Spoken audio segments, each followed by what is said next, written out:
नमस्कार। जब ये कहा जाता है कि सारी शक्तियाँ, सारी रिद्धियाँ, सारी सिद्धियाँ, सब कुछ आपके भीतर भरा पड़ा है, तो उसका अर्थ क्या है? कहाँ पर हैं वो शक्तियाँ? कहाँ है वो केंद्र? किस ओर इशारा हो रहा है?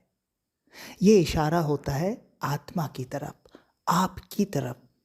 वास्तव में आप अर्थात आत्मा जितनी-जितनी प्रकाशित होती जाएगी, आप अपनी शक्तियों से उतना ही परिचित होते जाएँगे।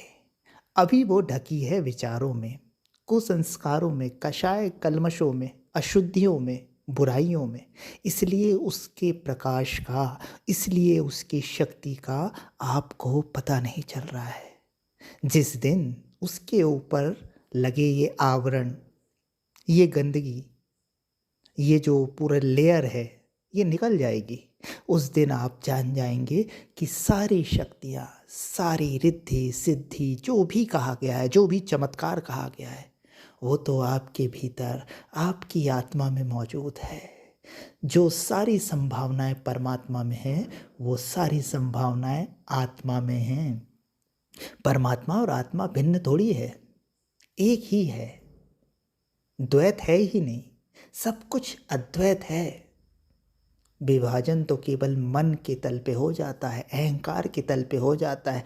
वहीं पर लगता है कि मैं कुछ और हूँ और भगवान कुछ और। लेकिन जब कोई अपने स्वरूप को जान जाता है, जब कोई अपने दोष दुर्गुणों को हटा देता है, व्यक्तित्व को परिष्कृत कर लेता है, आत्मा के ऊपर चढ़े आवरणों को हटा देता है, तो वो पूर्ण प्रकाशित हो जाता है, वो शक्ति पुंज हो जाता है।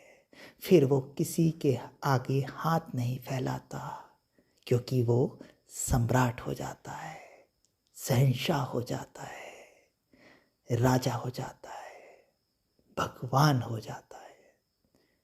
धन्यवाद।